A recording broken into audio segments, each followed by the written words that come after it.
In the autumn of 1941, the United States Army took the most worthless piece of land in Arlington County, a malarial swamp the locals called Hell's Bottom, and decided to build the largest office building on Earth directly on top of it. There was no time, because a war was coming. There was no steel to spare, because every ton was promised a warship. And the deadline bordered on madness. 16 months from the first shovel of mud to the first desk moved in. Pulling it off would take 5.5 million cubic yards of swamp, more than 41,000 concrete piles, and a fleet of machines running day and night through one of the coldest winters on record. Today, we are going to walk you through exactly which machines built the Pentagon, and the almost unbelievable story of how it was done. Before we get into it, here is where we are headed. We will start with the swamp itself and the 4 days that produced the design. Then we will follow the machines down into the mud, the shovels that moved a small mountain, and the strange floating operation out on the Potomac River. We will drive the 41,000 piles that hold the whole thing up. We will pour the concrete and climb the 5 rings. And we will meet the men who ran it all, including one who would walk off this site to go build the atomic bomb. Stay with us, because the best part of this story is waiting for us in the middle. To understand why anyone would build on a swamp, we have to go back to the problem. By the summer of 1941, the United States War Department was a mess. Its people were scattered across 17 separate buildings all over Washington, and its headquarters sat in a temporary wooden structure called the Munitions Building, thrown up along Constitution Avenue back in 1918 and meant to last 5 years. 23 years later, it was still standing and still full of the Army's senior leadership. The cost of that chaos was not just paperwork. When the bombs fell on Pearl Harbor that December, it would take roughly 4 hours just to gather the department's leaders into a single room, because they were spread all over the city. 4 hours, while ships burned and men drowned. Everyone could see the system was broken. The man handed the job of fixing it was Brigadier General Somervell, born in Little Rock, Arkansas in 1892, 6th in his West Point class of 1914. Somervell had a reputation. One colleague called him dynamite in a Tiffany box. In New York during the Depression, he had run the works program that built LaGuardia Airport on marshy waterfront, driving a workforce of roughly 200,000. He did not accept delays, and he did not accept the word impossible. On a Thursday afternoon in July of 1941, Somervell called in his chief of design and a Los Angeles architect named George Bergstrom and told them what he wanted. 4 million square feet of office space, roughly double the usable area of the Empire State Building. Room for 40,000 workers under one roof, no more than 4 stories tall to save steel. And he wanted the preliminary drawings on his desk by 9 o'clock Monday morning. That was it. They had a single weekend. By the way, the building those drawings were measured against, the Empire State Building, is one we have already taken apart on this channel. The machines that raised it in just 410 days. We will leave that film for you at the end if you want it. Bergstrom and his team worked through roughly 72 straight hours. The site they were drawing for was an old experimental farm near Arlington, an awkward parcel boxed in by 5 existing roads that could not be moved. The land had 5 sides, so the building got 5 sides. The shape was not art, it was the shape of the ground. Then the president stepped in. Roosevelt worried that a giant building on that farm would block the view from Arlington Cemetery, where the nation's war dead are buried. On a hot day at the end of August, he toured the farm and a second location 3/4 of a mile south, an abandoned airfield on low ground by the river. By every normal measure, the second site was worse. It was a floodplain. The locals called it Hell's Bottom, a stretch of pawn shops, factories, and roughly 150 run-down houses, the city's forgotten corner. But it sat farther from the cemetery, and that settled it. Roosevelt chose the swamp. Now here is the part that still amazes us. The five-sided shape had been drawn for the farm, not the swamp. The new ground was more regular and did not need a Pentagon at all. But starting over would cost weeks, and there were no weeks to spare. So the irregular Pentagon was simply tidied into a clean, symmetrical one, and kept. Roosevelt reportedly liked it, saying he had never seen anything built that way before. The most recognizable office building on Earth got its shape from an accident of geometry and a refusal to waste time. Contracts were signed on the 11th of September, 1941. That same morning, before the ink was dry, the first crews rolled onto Hell's Bottom. The race had begun. If you love this kind of history, the machines and the men and the sheer nerve of it, do us a quick favor and tap subscribe. We put out these deep dives every few days, and we would hate for you to miss the next one. Now, back to the swamp. The first enemy was the ground itself. Before a single wall could rise, the swamp had to become something solid enough to carry the heaviest office building ever attempted. That meant moving earth on a scale Arlington County had never seen. By the time it was done, crews had moved 5.5 million cubic yards of fill, dirt, and muck. To picture that, imagine filling the United States Capitol building from floor to dome more than 40 times over. The machine that did most of that brutal work was the steam shovel. And here we have to stop and be honest with you, because this is where almost every other telling of this story quietly cheats. You will hear that dump trucks and steam shovels and cranes built the Pentagon. That much is true. But which ones? What make? What model? Whose iron? We went looking, and we went deep through the official histories, through the engineering press of the day, through the construction photographs held in the Library of Congress. And the answer is that the record does not say. The photographs caption the machines simply as a steam shovel, not the manufacturer, not the model. After 80 years, the men who moved that mountain of mud are very nearly all nameless, and so is almost every machine they ran. We could throw out a famous brand name, and most of you would never know the difference. We are not going to do that. When the record names a machine, we will name it.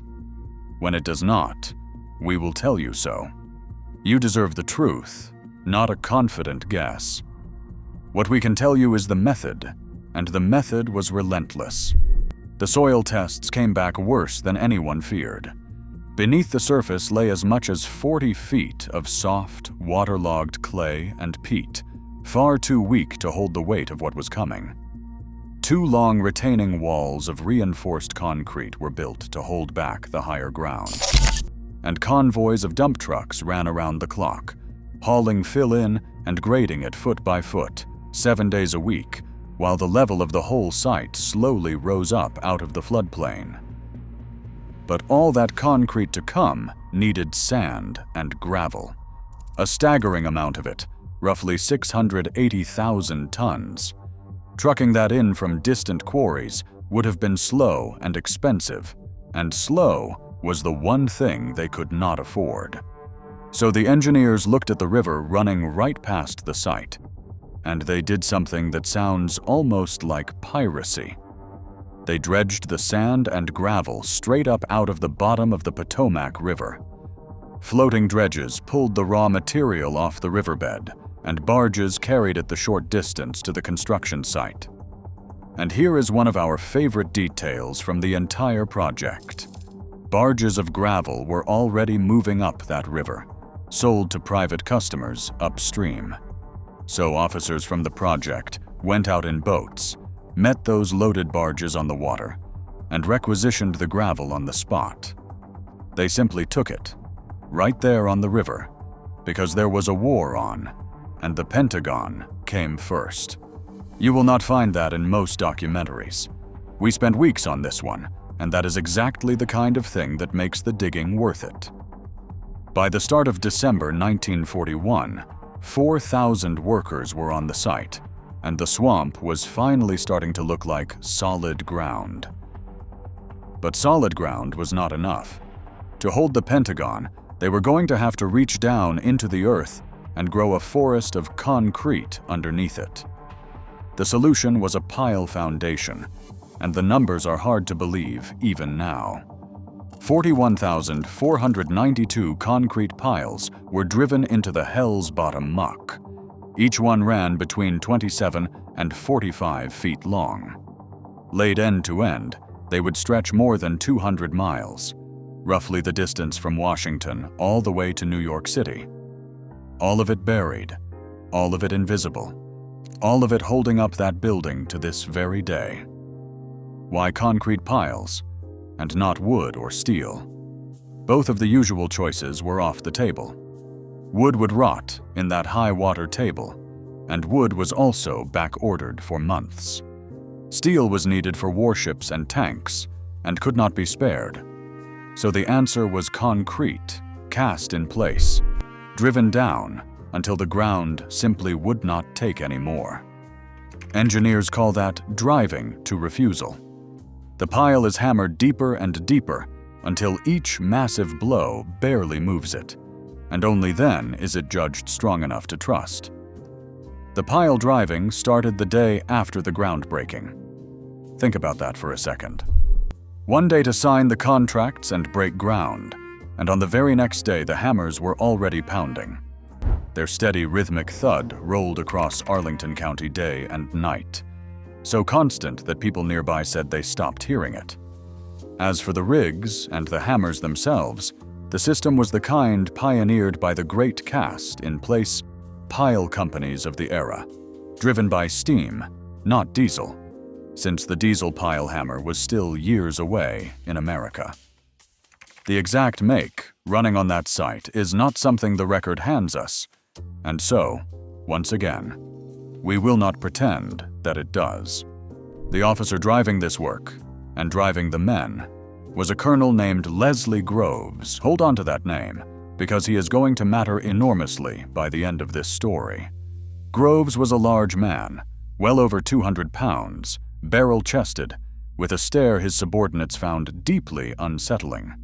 He had graduated 4th in his West Point class of 1918. He worked 20-hour days and expected everyone under him to do the same. One officer who served with him put it plainly, saying Groves abounded with energy and expected everyone to work as hard as he did, or even harder. His philosophy was simple: throw every resource at the problem, decide instantly, and replace anyone who could not keep the pace. On Hell's Bottom, that meant the piles went in fast. By the time the foundation work was far enough along, the building could finally start to rise. And the way it rose was just as strange as everything else about this place. With the foundation in, the Pentagon needed concrete, and a river of it. Around 435,000 cubic yards would eventually be poured into the structure, one of the largest uses of concrete in the country up to that time. Rather than haul wet concrete across the region, they built a concrete plant right on the site and fed it with that Potomac sand and gravel coming in by barge. The daily appetite was enormous. On a heavy day, the operation swallowed roughly 5,500 tons of sand and gravel, 937 tons of cement, and 115,000 gallons of water. And here is a detail that tells you exactly what era this was. There were no concrete pumps. The machines that today push wet concrete up through a hose to the top of a skyscraper simply did not exist yet. So the concrete was mixed in the trucks as they drove toward. Pour, then moved the last stretch the hard way, by chute, by bucket swung on a crane, by raw muscle. Every one of those hundreds of thousands of cubic yards was placed by hand and by gravity. It is the same world of cable and concrete and sheer human effort we showed you at Hoover Dam, just a few years earlier and a few hundred miles to the west. The building went up in a way that would horrify a modern safety inspector.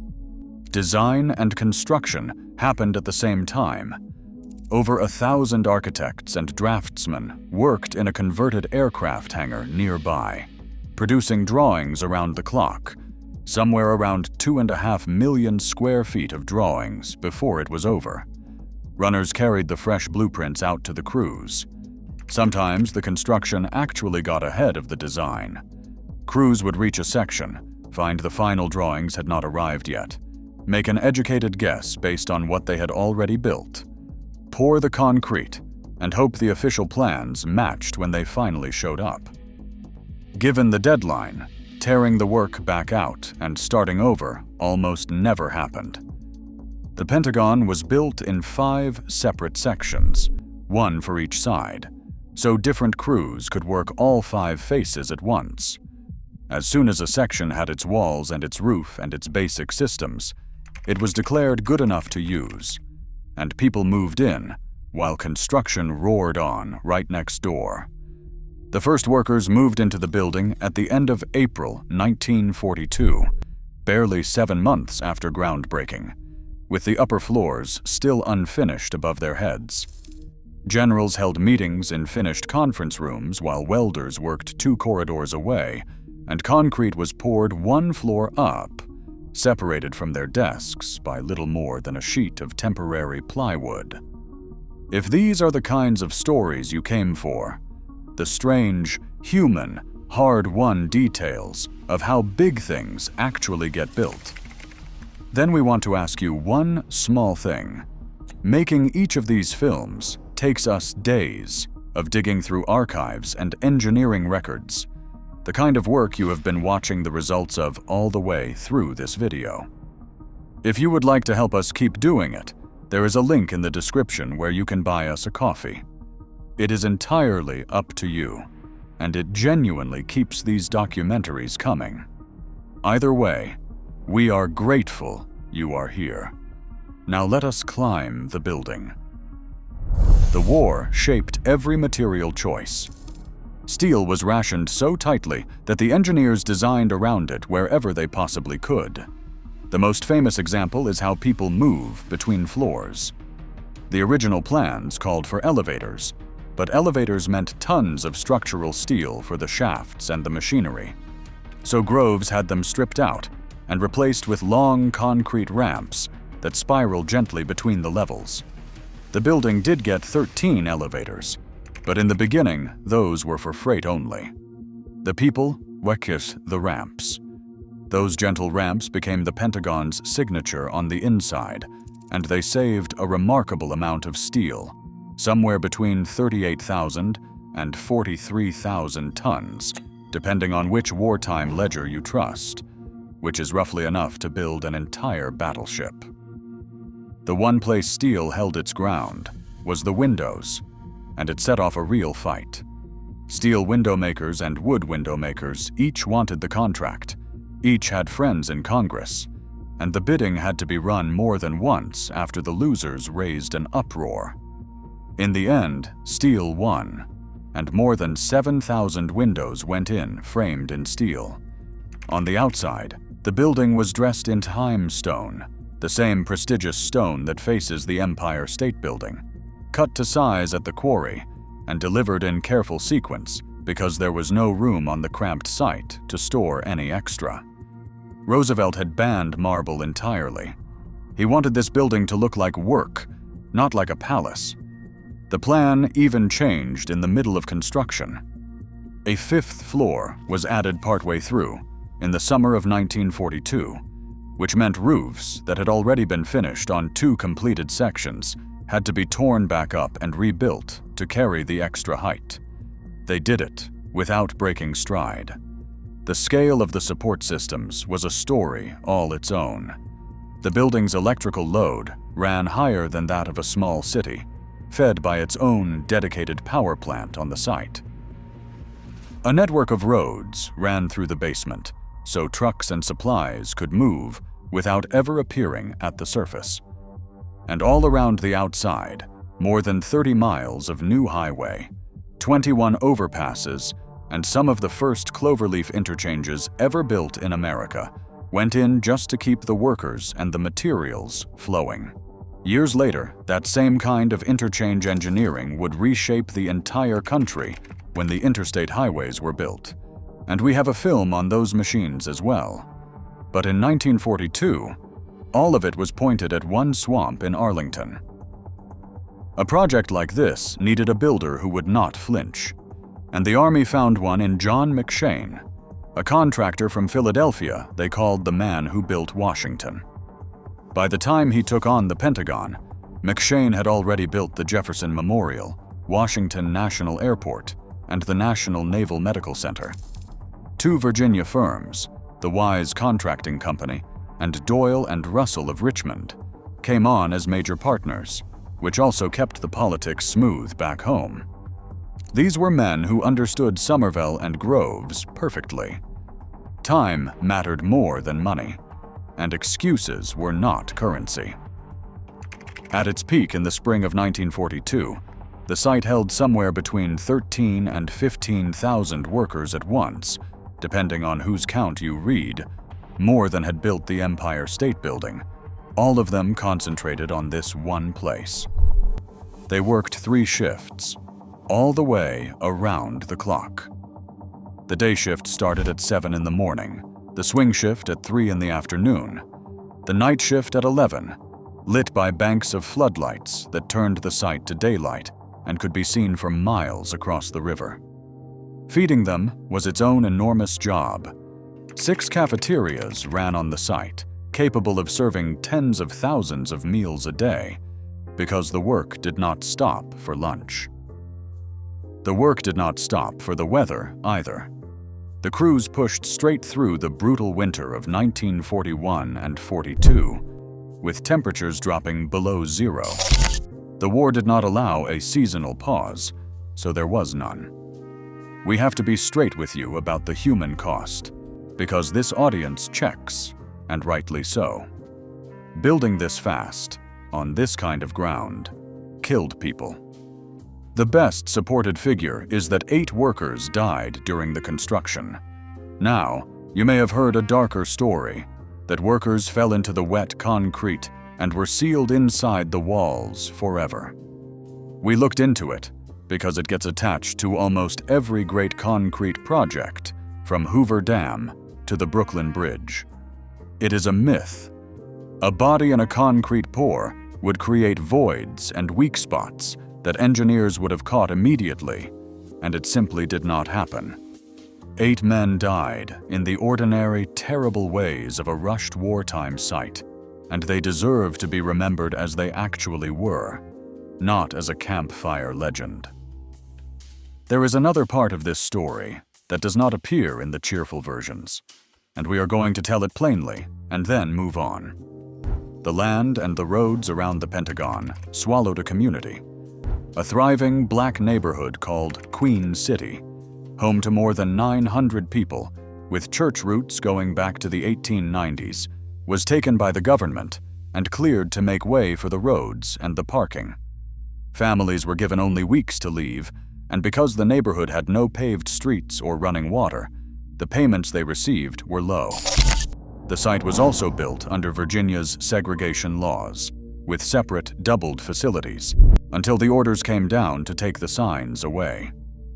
After one cafeteria was segregated and a black worker refused to accept it, an investigation led by Judge William Hasty pushed Somervell to order an end to enforced segregation in the building's cafeterias. We tell you this not to lecture, but because the real history includes it, and we would rather you hear it straight from us. Inside, as the offices filled, the strangeness continued. The Secretary of War moved into his suite while crews were still finishing nearby, and onto his desk went a piece of furniture that had been handed down to every Secretary of War since Robert Todd Lincoln used it in 1883. That is Abraham Lincoln's own son. The desk arrived by truck and had to be carried in through a gap where a window had not been installed yet, past stacks of lumber, across floors still wet with fresh concrete. If you have made it this far with us, you are exactly the kind of viewer this channel is built for, and we would love it if you left a comment telling us which machine or which detail surprised you the most. We read them, and your suggestions genuinely shape the films we make next. We have one big surprise left, and it is the best part of the whole story. On the 15th of January, 1943, 16 months after the first cruise rolled onto Hell's Bottom, the Pentagon was finished and fully occupied. There was no grand ribbon cutting, no fanfare. The building was simply declared done, because the war needed it done. Somervell's final inspection lasted about 4 hours. He signed the papers and left without a speech. 16 months, on a swamp, in the middle of a war, with no steel to spare.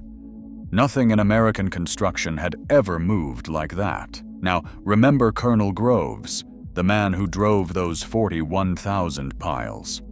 Here is why we told you to hold on to his name. In September of 1942, while the Pentagon was still being finished, Groves was pulled aside and handed a new assignment. He was bitterly disappointed at first because he wanted a command overseas in the actual fighting. Instead, he was given a secret. His new job was to lead the effort to build the atomic bomb, the Manhattan Project.